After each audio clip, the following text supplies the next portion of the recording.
একজন একটা পিকআপ কিনছে, পিকআপ মাসে মাসে কিস্তি দেয়। আমার কাছে আইসা 2 বছর আগে, না হয় জানি করোনার আগে মনে নাই, আইসা কান্দতেছে বাড়ি আমগো দেশে, খালি কান্দে। কি ভাই? হুজুর একটু দোয়া নিতে আইছি। ঠিক আছে, আমি ব্যস্ত মানুষ, গেছি গা। এরকম 3 বার। এবার সুযোগ পায় না। আমি কি লোকটা মনে হয় কিছু আলাদা কথা বলবে, ডাকলাম, আসেন। দরজার ভিতরে রুমের মধ্যে এনে বললাম, লোকটা গামছা চোখে লাগায় কাঁদতেছে, হুজুর আমি লোন উঠাইয়া এরপর একটা পিকআপ কিনছি, কিস্তিতে টাকা আইনা কিস্তিতে থেকে আটকায় গেছি, পিকআপটাও রাস্তায় অ্যাক্সিডেন্ট হয়ে গেছে, এখন আমি কিস্তি আদায় করতে পারি না। পাওনাদারেরা, আমার ঘরে একটা উপযুক্ত মেয়ে আছে, বিবাহের অবস্থা, আমার মেয়েকে এসে মারে, আমার স্ত্রীকে মারে, আমি কি করব হুজুর? আমি এখন গলায় ফাঁস দেওয়া ছাড়া কোনো পথ দেখি না। এই বেটা, সুদ খাইয়া কেউ শান্তিতে আছে? একটা প্রমাণ দাও, আমি সুদের বিরুদ্ধে আর জীবনে ওয়াজ করব না। একটা প্রমাণ দাও যে সুদ খাইয়া কেউ শান্তিতে আছে। ওর কিডনি নষ্ট, মাইয়া পোলা কোনো না কোনো এক বিপদে আছে, হাড়ের উপরে হামলা, দোকানের উপরে হামলা, শান্তি নাই। কারণ আমার আল্লাহ পাক মানুষের হালালের মধ্যে বরকত রেখেছেন, হারামে কোনো বরকত রাখেন নাই। এই জন্য হারাম খাইয়া মরার আগেই সে বিছানায় পড়ে যায়, পঙ্গু অবস্থায় কান্না করে। এই যারা মদ পান করে, একটাও ক্যান্সার ছাড়া কবরে যায় না। বিড়ি টাননেওয়ালার গোষ্ঠীরাও ক্যান্সারে মরে। কিন্তু বানায় কই? ক্যান্সারের রোগী আগের তুলনায় বেড়ে গেছে। ক্যান্সার হসপিটালের সিট খালি নেই। কিডনি রোগ বেড়ে গেছে। হারাম খাইতে খাইতে শরীর নষ্ট, ঈমান নষ্ট। মাইয়া পোলারা লাথি মাইরা ফালায় দেয়, শেষ সময় বাবারে আর বাবা কইতে চায় না, ওর শরীর নাই, ওর পেছনে টাকা খরচ করতে করতে ছেলেদের মেজাজ গরম। হারাম খেয়ে কোনোদিন শান্তি অর্জন করা যাবে না। আল্লাহ আমাদের বানাইছেন, আমাদের সুস্থতার জন্য যা প্রয়োজন তার ব্যবস্থাও করেছেন। আল্লাহ বলেন, বিশাল আসমান তোমার গোলাম, জমিন তোমার গোলাম, পাহাড় তোমার গোলাম, সব তোমার। তোমার কথায় পাহাড় চলবে, তোমার কথায় সূর্য চলবে। আল্লাহর প্রিয় বান্দা নামাজ পড়বে, সূর্য ডুবে ডুবে হালাত কয়, ও আল্লাহ, নামাজটা কাজা হয়ে যায় নাকি? সূর্যরে কয়, সূর্য একটু অপেক্ষা কর, আমি নামাজটা পড়ে নেই। নামাজে দাঁড়ায়া কাঁদতেছি, সালাম ফিরাইয়া দেখি এখনো সূর্য ডুবে নাই। এটা অবিশ্বাস করবে একদল। তো অবিশ্বাস কেন করবেন? সূর্য তো আমার গোলাম, মানুষের গোলাম। আমি যদি আল্লাহর গোলাম হইয়া চলতে পারি, তো সূর্য আমার গোলামি করতে 1000 বার বাধ্য।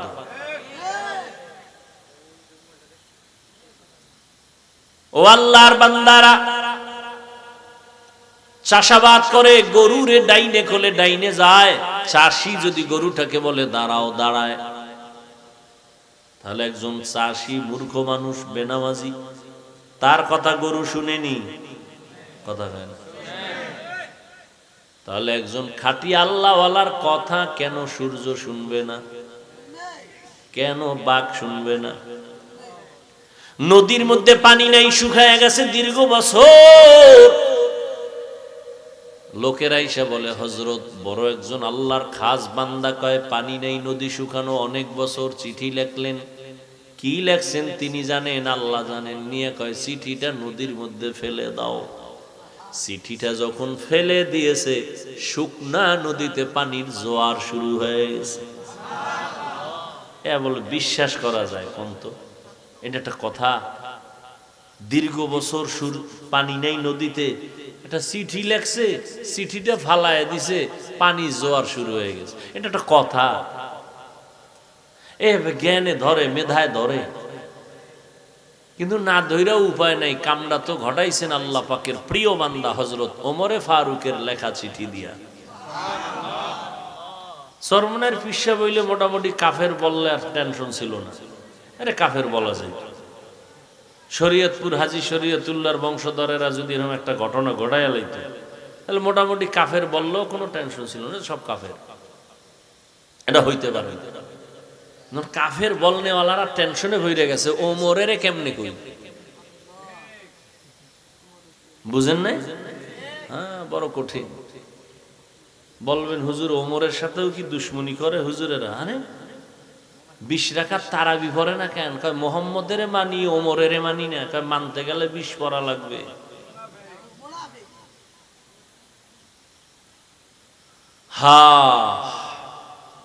ইবাদতের জন্য আল্লাহ পাঠাইছেন, তোমার মন গড়া ইবাদত চলবে না, ইবাদত করতে হবে নবীর তরিকায়।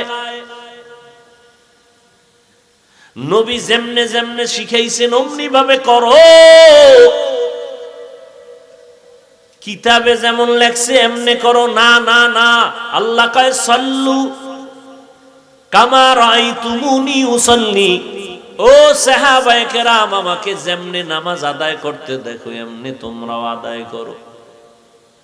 নবীজি দেখায় দিয়েছেন নখগুলো কেমনে কাটবে, এইভাবে কাটো। কাদেরে দেখাইছেন? সাহাবায়ে কেরামদের। এখন আমরা যদি নবী কেমনে নখ কাটছেন জীবনে দেখি নাই, স্বপ্নেও দেখি নাই, কেমনে কাটছেন? কয় সাহাবাদেরকে দেখা কাটো। কয় সাহাবীরও দেখি নাই। তাদেরে দেখছেন তাবিন, তাদের দেখো। কয় তারও ভাই নেই। তাদেরে দেখছেন তাবে তাবিন, তাদের দেখা কাটো। কয় তাদেরও ভাই নেই। কারে পাইছো? কয় ওলামায়ে কেরাম পাইছি। কয় ওলামায়ে কেরাম তাদের দেখছেন। অতএব ওলামায়ে কেরাম যেইভাবে নখ কাটেন এইটাই মদিনাওয়ালা নবীর তরিকা।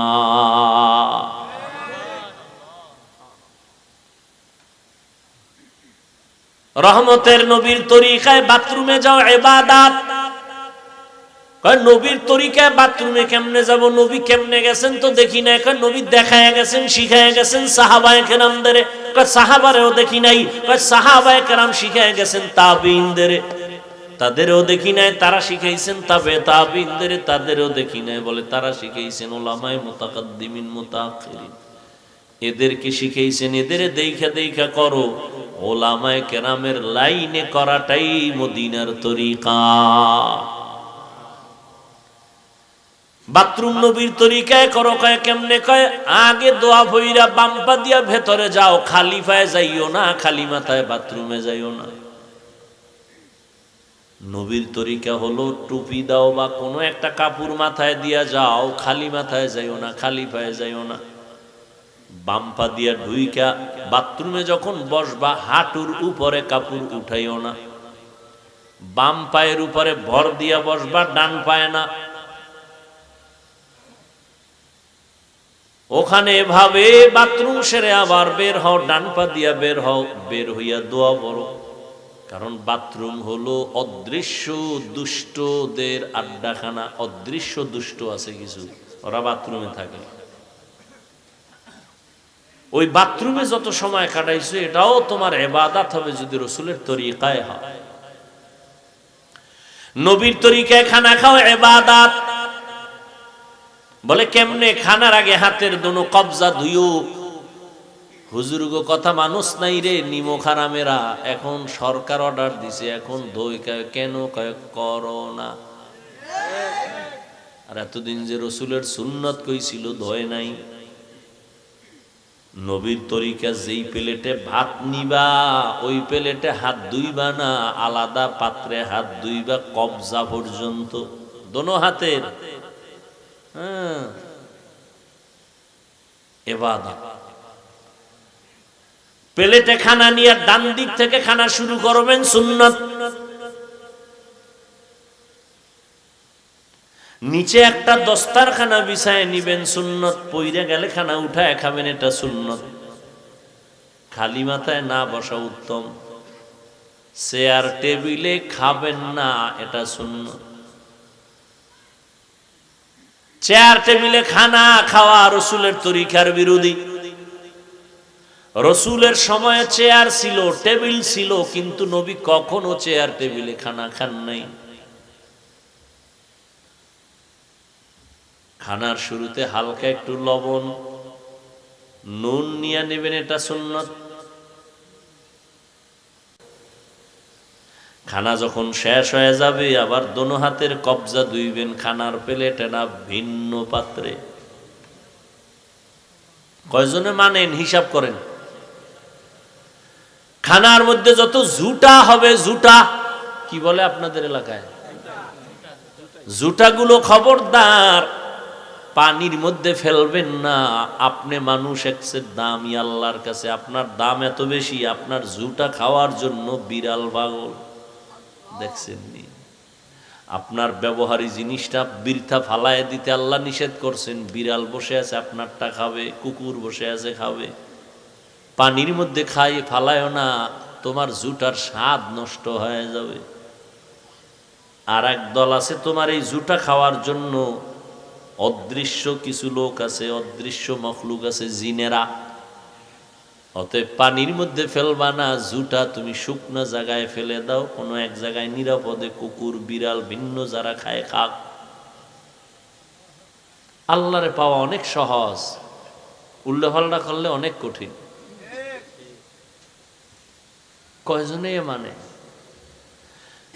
ভদ্রতা বাম হাত দিয়ে লবণ লয়, বাম হাত দিয়ে তো একটু পায়খানা লয়ে লো,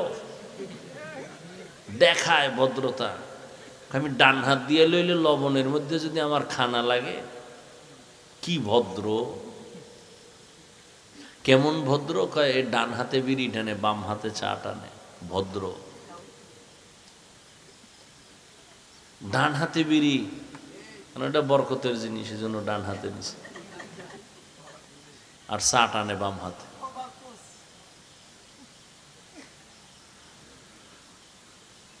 কই আমনের বাম হাতটা মানে সেকেন্ডের মাথায় দৌড় দেয়, আমগো বাম হাত তো কোনোদিন দৌড়ায় না, আমদি ডান হাত দৌড়ায়। তো আপনার সম্মান কত বাড়ছে আর আমগোটা কত কমছে। গরুর মতো হাঁটে আর চাটে, হাঁটে আর চাটে। গরু তো আডে আর খায়, এও গরুর মতো আডে আর খায়। অথচ একটা খানার মধ্যে কত ডাইনে বামের নজর পড়ে, পড়ে না? খাইয়ে কয় পেট ব্যথা করে, তো পেট ব্যথা করবে কে? বিসমিল্লাহ কইছো। মানুষের সামনে খাইছো, ওই বেটার খিদা 3 দিনের, হে পারে না থাবা দিয়ে নিয়ে যায়, হের সামনে বইয়ে মোষ তাওয়ায় তাওয়ায় খায়। তো তোর ফেটে গজবে ধরবে না তো ধরবে কি? বদনজর বড় খারাপ জিনিস। একজন আর ফেটে জনমের ক্ষুধা, হ্যাঁ সামনে বইয়ে 3 প্লেট খাইতেছে, তো মরিয়া যাইতেছে। ও তো তাকায় দেখতেছে কেমনে খায়, ও পারে না যাই হুমরি খেয়ে পড়ে প্লেটের উপর। আর এই খাওয়া খায় বিছনা যাই হয়ে পড়ে, বাথরুমের দরজা খুইলা রাখ, ওটা আটকানের আর দরকার নেই। বদনজরে অ্যাকশন রিয়াকশন শুরু হয়ে গেছে। বদনজর বদনজর বদনজর, জিনেরও বদনজর লাগে, খুব সাবধান। এজন্য কোনো কিছু খাওয়ার আগে অন্তত বিসমিল্লাহ হইলেও পড়ে নেবেন, আর কারো সামনে খাইবেন না। এই রাতের বেলা ঘরে যেয়ে খাইবেন, জানালা খোলা রেখে খাইবেন না, বাহির থেকে নজর আসতে পারে। বলার দায়িত্ব আমার। আপনার ফোন দিতে তার আমি চলি না, আমি রসুলের মহব্বতে বলে গেলাম। আপনি ফোন দিতে আপনি মরেন, তা আমার কি?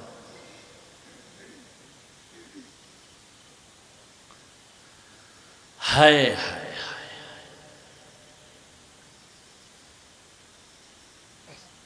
ঘুমাইবেন নবীর তরিকায় ইবাদত। বলে কেমনে? কয় ওযু সহকারে ঘুমাও, ডান কাতে ঘুমাও। হে কায়তকুই তো আর কোনো টাইম আছে? হে মোরা মোবাইল নিয়ে মোরা খাবায় আছে, হারাটা রাত আমরা মোনাজাত ধরি বই আর হে ধরে হইয়া, সারাটা রাত এই মোবাইল, সারা রাত। কির হুজুর কির খাজুর, সব এই রোগে রোগী। যে জোরে ঠিক কয় মনে হয় সব আমি আকাম করি। হে ভালো,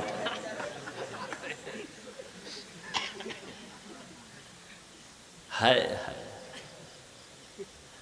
ধ্বংস করে দিল এই মোবাইল পুরা জিন্দেগি, পুরা সংসার, পরিবার।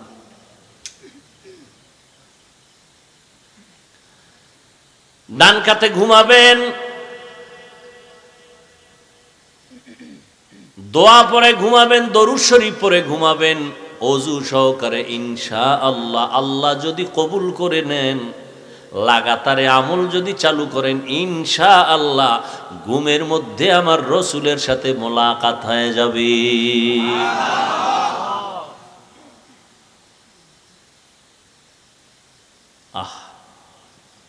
অথচ রাতের ঘুম শরীরের বড় নেয়ামত, বড় ঔষধ। মদিনার নবী বলেন, এশার নামাজ পড়ে যদি কেউ ঘুমাও, ঘুম থেকে উঠে যদি আবার ফজরের নামাজ আদায় করো, ঘুমাইয়া যেই সময় কাটাইছো এই সময়টাও নেকের পাল্লায় ওজন করা হবে। এরে আমার কলিজার যুবক, আমি বলি না তুমি আমার মতো হুজুর হইয়া যাও, স্কুল কলেজ বাদ দিয়া মাদ্রাসায় চলে যাও, না না না। তুমি স্কুলে পড়ো, কলেজে পড়ো, চাকরি করো, ব্যবসা করো, কোনো বাধা নাই, সেটাও ইবাদত যদি আল্লাহর জন্য নবীর তরিকায় হয়। তুমি ডাক্তারি পড়তেছো এই নিয়তে যে আমি ডাক্তার হইয়া মানুষের সেবা করব, বেঈমানের মোকাবেলায় চ্যালেঞ্জে আমি দাঁড়ায় যাব। বেঈমান বলবে মুসলমানের সাথে আরি, ডাক্তার দিব না, চিকিৎসা দিব না, ঔষধ দিব না। তুমি মুসলমান ডাক্তার, তখন চ্যালেঞ্জের মোকাবেলায় দাঁড়ায় বলবা, এই বেঈমানের বাচ্চা ইসরায়েলের গোষ্ঠীরা, তোরা যদি আমগো মুসলমানের সার্ভিস না দাও, ডাক্তার হসপিটাল না দাও, ইনশাআল্লাহ আমাদের মুসলমানের জন্য আমরা মুসলমান ডাক্তারেরাই যথেষ্ট। তাহলে ডাক্তারি পড়া খারাপ? কত দামি একটা ভালো পেশা।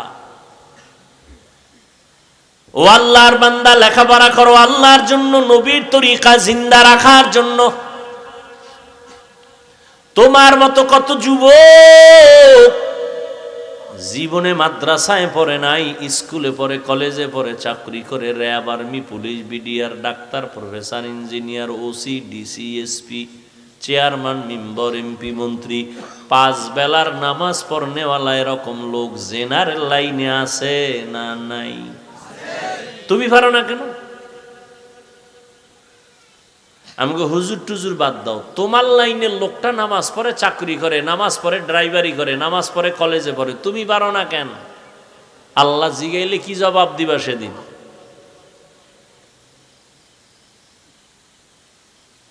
আল্লাহর কাছে কেমনে দাঁড়াইবারে বাবা?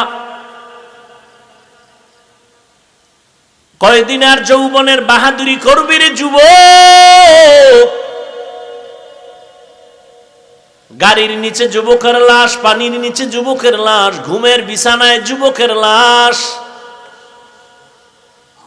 এমন একটা দিন নাই যুবকের লাশের কোনো খবর নাই। যে ঈদ গেল, ঈদুল ফিতর, কত মানুষ মরে গেল একসাথে, 5 জন, 22 জন, 20 জন। আর এখন তো তোমার মরণ ফাঁদের আর এক নাম বাইক। ওইটার উপরে বইলে কি পরিমাণ যে আগুন বাড়ে, পুরা পশমের গোড়ার থেকে খালি আগুন। ওটার উপরে বইলি মানে মিটার গরম হয়ে যায়, ওরা আস্তে চালাইতেই পারে না। আর এর মধ্যে থাকে যদি আবার বিপরীত সাইডের মানুষ, তাতে আরো আগুন। কি হায়, তুফান যাইতেছে, তুফান। হায় হায় হায়, আল্লাহ হেদায়াত দান করুন। ওয়ামা খালাকুতুল জিন্না ওয়াল ইনসা ইল্লা লিয়াবুদুন।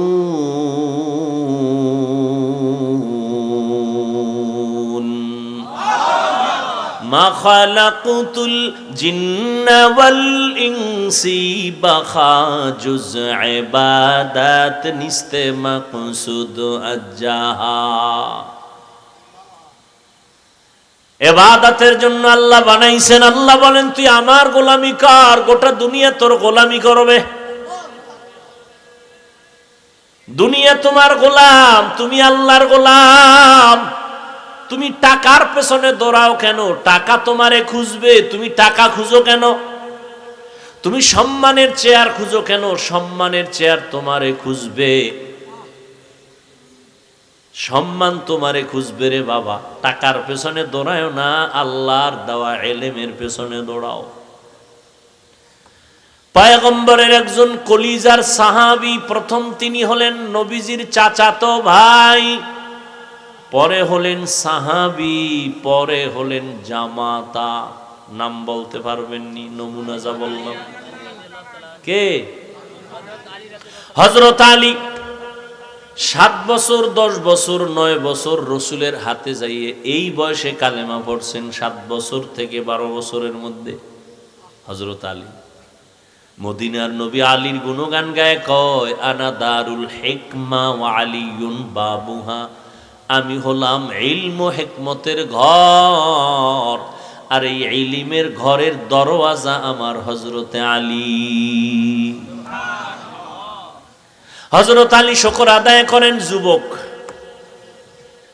ও আল্লাহ, মানুষের সম্মানের চেয়ারে বসতে হলে 2 পুঁজির একটা লাগে। টাকা লাগে না হয় ইলম লাগে, শিক্ষাগত যোগ্যতা লাগে। মানুষ শিক্ষিত মানুষের সম্মান করে টাকা না থাকলেও, আর শিক্ষিত না কিন্তু টাকা আছে সম্মান করে। ও আল্লাহ, তুমি আমাকে টাকা দাও নাই, তুমি ইলমে দ্বীন দান করছো, কোরআন দান করছো, সম্মানের জন্য আমি অনেক খুশি। টাকা পাই এত খুশি না। রাজিনা কিসমাতাল জব্বার ফিনা লানা ইলমুন ওয়ালিল আ'দাই মালু ফাইন্নাল মালা ইয়াফনি আন করিবিন وَإِنَّ الْعِلْمَ بَاقٍ لَا يَزَالُ علم اعزاز کردن بے حساب خلق را دادن جواب باسواب। হযরত আলী বলেন, আল্লাহ ইলম দিয়েছো আমি খুশি, টাকা পাইয়া খুশি না, ইলম পেয়ে খুশি, কোরআন পেয়ে খুশি। আর আমরা টাকা পাইলে খুশি, এলেম পাইলে খুশি নেই। এই জন্য কেউ এলেমের পিছনে দৌড়ায় না। টাকা কেমনে আইবে? ডাক্তার হইলে টাকা আসবে, ইঞ্জিনিয়ার হইলে টাকা আসবে, ইংলিশে কথা বললে টাকা আসবে, কোরআন পড়লে টাকা নাই, সব ফকির। অথচ করোনার মধ্যে ইঞ্জিনিয়ার ঘুমায়, চাকরি নাই। সব ডাক্তারেরা হাত পাও ভেঙে গেছে, কোনো চাকরি নাই। ব্যবসার ব্যবসা বন্ধ, চাকরিজীবীর চাকরি বন্ধ, ফ্যাক্টরি বন্ধ, গাড়ি বন্ধ, ট্রেন বন্ধ, রাস্তা বন্ধ, দোকান বন্ধ, কিন্তু একটা কোরআনের মাদ্রাসাও বন্ধ হয় নাই। চেয়ারম্যান সব চেয়ারে বইছে কয় বছর, এরপরে পায়া উলিতে খাইয়া ফেলায়, শেষ, এটার পাওয়ার নেই। আর একজন কোরআনওয়ালা চেয়ারে বসছি, এই চেয়ারের কোনো মেয়াদ নাই। আছে? এই চেয়ারের মেয়াদ আছে? বড় হুজুর এই চেয়ারে বইলে কোন এমপি বইব এই চেয়ারে? আর খবরদার, খবরদার, হুজুরের চেয়ারে পাওয়া যাবে। এবার বুঝেন, একটা হলো মাওলার সিলেকশন, আর একটা হলো বান্দার ইলেকশন। বান্দার ইলেকশন, মাওলার সিলেকশনের সম্মান। হযরত আলী বলেন, আমি টাকা পাইয়া খুশি না, আমি কোরআনের ইলম পেয়ে খুশি। কারণ টাকায়ও সম্মান পাওয়া যায়, মেয়াদ নাই। ভয় কখন যদি ফুলের মালা দিয়ে আবার জুতার মালাও দিতে পারে। কিন্তু কোরআনের ইলমের সম্মান এত বেশি, টাকাওয়ালার টাকা আজ আছে কাল থাকবে না, ইলমওয়ালার ইলম সিনায় ডুববে আর বিদায় হবে না। টাকাওয়ালা গরিব হয়ে গেছে নাই কি?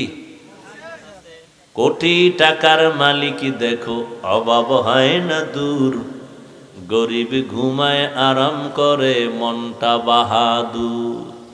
ফেরাউনের লাশটা দেখো মিশর জাদু ঘরে, খায় না মাটি পোকা মাছি সবাই ঘৃণা করে। ঠিক নেই?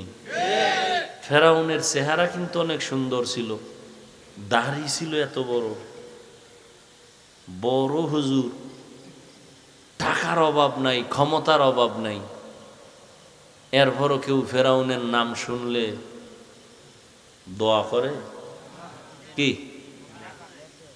পৃথিবীতে আমগো মুসলমান বাদ দেন, কোন বেঈমানের ঘরে কোন সন্তান আছে ফেরাউন? দুই একজন আছে, এদিকে শরীয়তপুরে আছেন যে অমুকের নাম, আমার ছেলের নাম মুহাম্মদ ফেরাউন। হ্যাঁ, কেউ যদি বলা হয় তুমি ফেরাউন রাখো, না না না না, আরে তোর মাসে মাসে 50,000 টাকা দিব। 50,000 টাকা ভাইয়া, বেঈমান কইবে আমি পারুম না, আমার টাকার গুল্লি মারি।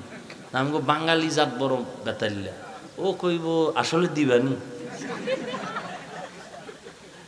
কহা স্টাম্প কর দিমু, কথা হলে নাম রাইখে দিলাম, পরে তওবা করে নিব।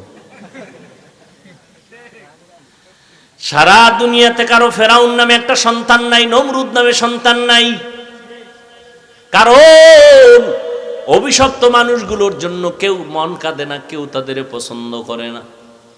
কোরআনে যদিও তাদের নাম আছে। ও আল্লাহর বান্দারা, হযরত আলী বলেন টাকাওয়ালার টাকা আজ আছে কাল থাকবে না, ইলমওয়ালার ইলম সিনায় ঢুকবে কখনো বিদায় হবে না। তবে এখানে যুবকরা আছো, শিক্ষিত, তোমরা শিক্ষা অর্জন করো।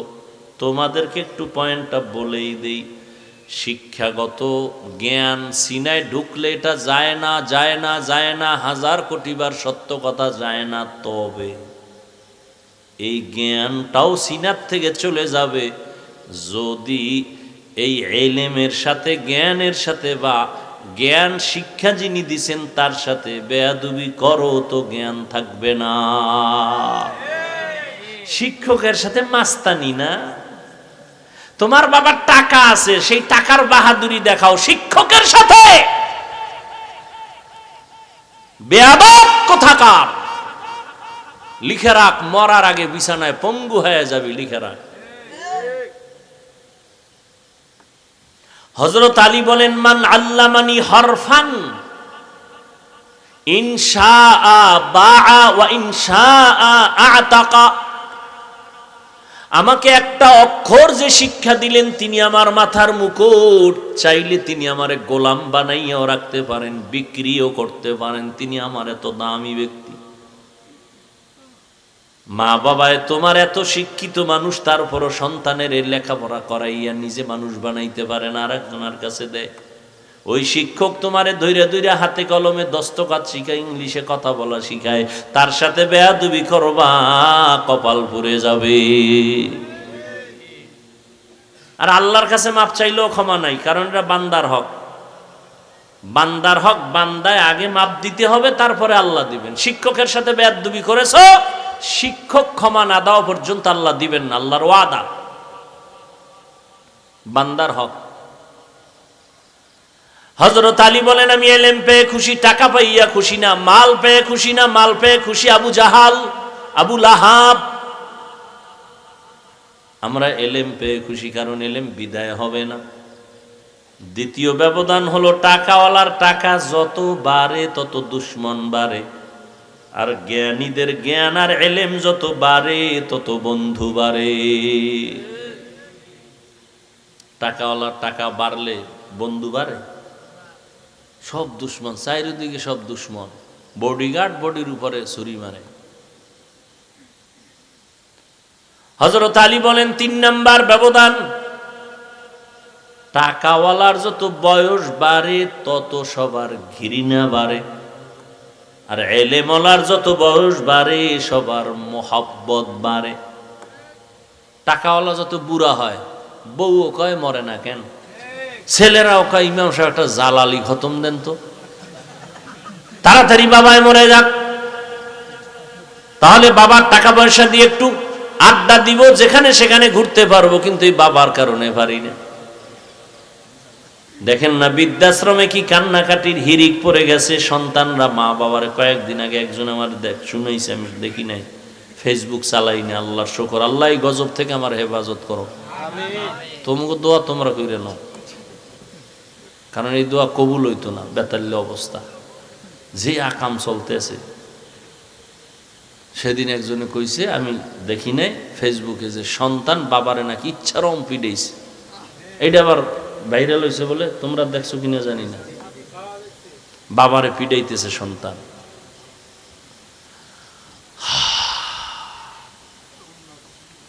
টাকাওয়ালার যত বয়স বাড়ে, যত বুড়া হয়, তত ঘৃণা বাড়ে। স্ত্রীও ঘৃণা করে, সন্তানেরাও ঘৃণা করে।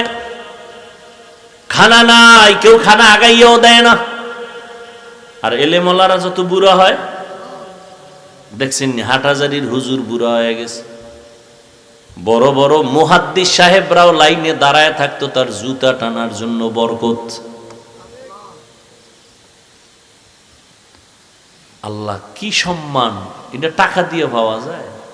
ইলমেরা ইজাজ করদান বেহিসাব, খলকেরা দাদান জবাবে বাসওয়াব। আমি এতটুকু বলি না যে তুমি কোরআন পড়েই আলেম হইতে হবে, না।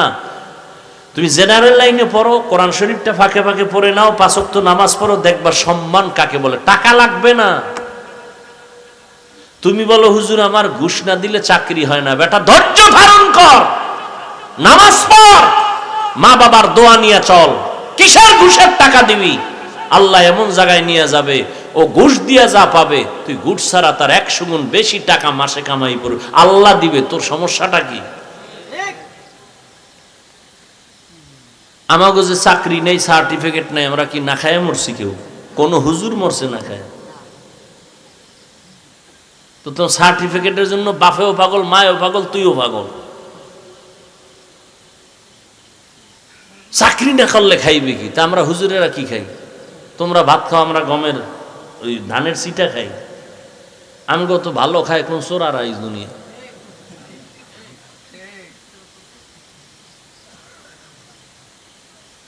মিষ্টি দেবা, দাও, বিসমিল্লা বিসমিল্লা নাই। আর কোটিপতি, আস্তাগফিরুল্লাহ, নাউজুবিল্লাহ। খবরদার, বিষ দে বিষ, এই মিষ্টি দিস না, কারণ এটার মধ্যে রেড অ্যালার্ট দেওয়া আছে, খাইলেই বিষ। গরু দে, 6 কেজি 2 হুজুরে খাইয়ে লাইছে, নাই। হ্যাঁ, কোটিপতির সামনে খবরদার, খবরদার। একটা পেঁয়াজ কেটে দে, পেঁয়াজ, একটু নুন দাও, আর 1 চামচ একটু ডাইল, সারা ভাত। খবরদার, ওই জগতে যাওয়া নিষেধ। কি রুটি? কি রুটি? দামি রুটি না, কোনো দামি রুটি না, একেবারে যেটা সবাই সচরাচর খাইতেও পারে না, এইরকম লাল আডা খুঁজে আনো, মজা নাই। এরপর শান্তি আছে? শান্তিকে দেন। দেখছেন নি, মনে যখন চাইছিল এই খাবো সেই খাবো, তখন টাকা ছিল না। আর এখন টাকার অভাব নাই, ডাইনিং টেবিলে 13 রকমের ভর্তা, 14 রকমের সবজি, 15 রকম গোশত, 17 রকমের মাছ। খালি দেখা ডাক্তার কইছে জিহ্বায় বাড়ি দিবি, কিন্তু ভিতরে ঢুকাবি না। খবরদার, ঢুকাইলেই দেখবি রাতের ঘুম হারাম। খবরদার, বড় কঠিন জিনিস। আমগো দাওয়াত দেয়, না খাইলে বেজার হয়। খাইতে বইয়া কত রকম পোলাও, বিরিয়ানি, কত কিছু।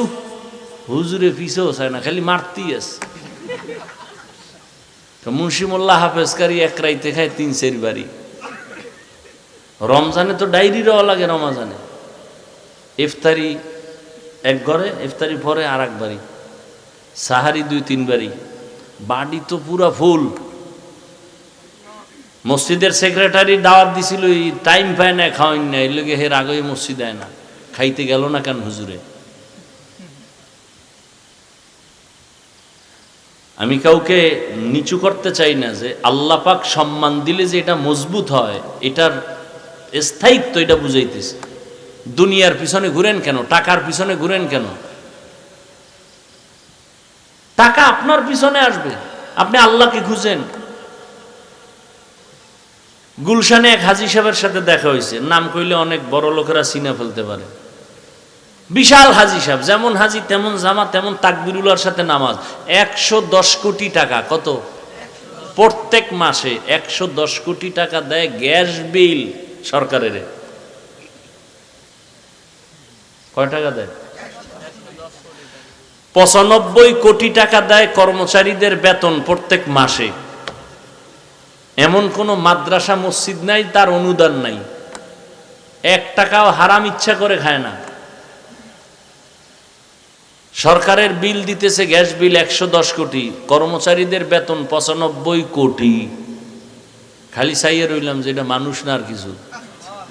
হাজী সাহেব পরে কয়, হুজুর আমি আপনার তো বয়ান শুনি। আমার লাগ প্রথম দেখা গুলশান, আমার ফ্যামিলি আপনারে মহব্বত করে বয়ান শুনে। দেখেন ভালো মানুষ এখনো আছে। এই RAB, army, police, BDR, OC, DC, SP, এদের মধ্যে এমন কোন লোক নাই যে জীবনে মইরা গেল 1 টাকা হারাম খায় না? নাই। আমাকে হুজুর টুজুর লাগবে না, তোমারে জুতা দিয়ে ভিড়াইতে তোমার লাইনের লোক আল্লাহ দাঁড় করায় বলবে, তোর পাশের লোকটা হারাম খায় না, তুই খাইলি কেন? একটু অন্তরটা বুঝাও না বাবা।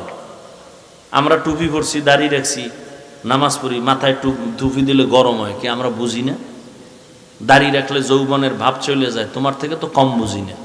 লম্বা জামা পরলে শরীর গরম লাগে, সব বুঝি। মানুষ আমাকে গালি দেয় ইচ্ছা রকম, আর আমারে যে কি পরিমাণ দেয় এটা তো তোমরা জানো। ফেসবুকের যারা গোলামি করো তোমরা সবাই জানো কি পরিমাণ আমারে মানুষ দোয়া দিতেছে ফেসবুকে, ইচ্ছা রকম। কই আল্লাহর শুকর, সম্মান তো কমে নাই, মইরা তো যাই নাই। তো তুমি কেন দিনের পথে চলবা না? তোমাকে তো বলি না কওমি মাদ্রাসায় আসো, তাবলিগে আসো, চরমনায় যাও, একবার তো বলি না। তুমি স্কুলে পড়ো, কলেজে পড়ো, চাকরি করো, ব্যবসা করো, রসুলের তরিকায় চলো, মা বাবার দোয়া নাও, ওলামাদের পরামর্শ নিয়ে 5 ওয়াক্ত নামাজ পড়ো, বাস। দেখো তোমার সম্মান, শিক্ষকেরা দোয়া করবে, মা বাবা দোয়া করবে, মুরব্বীরা দোয়া করবে। কি এরকম যুবক ছেলে নাই? স্কুলে পড়ে 5 ওয়াক্ত নামাজ পড়ে নাই, কলেজে পড়ে 5 ওয়াক্ত নামাজ পড়ে নাই, বাস। আর আমাদের দিকে তাকানোর দরকার নাই, তুমি তোমার লাইনের ছেলেটার দিকে তাকাও, মনেরে বুঝাও যে আমার মতো ছেলে যদি স্কুলে পড়ে নামাজ পড়ে আমি কেন পারি না? আমার মতো যুবক যদি রাস্তায় গাড়ি চালায় নামাজ পড়ে আমি কেন পারি না? আমার মতো যুবক যদি কৃষিকাজ করে নামাজ পড়ে আমি কেন পারি না? আমার মতো যুবক যদি শ্রমিকের কাজ করে, নদীতে মাছ ধরে নামাজ পড়ে আমি কেন পারি না? তাহলে আমার উপরে আল্লাহ বেজা, তওবা করে নেই, আর নামাজ ছাড়বো না।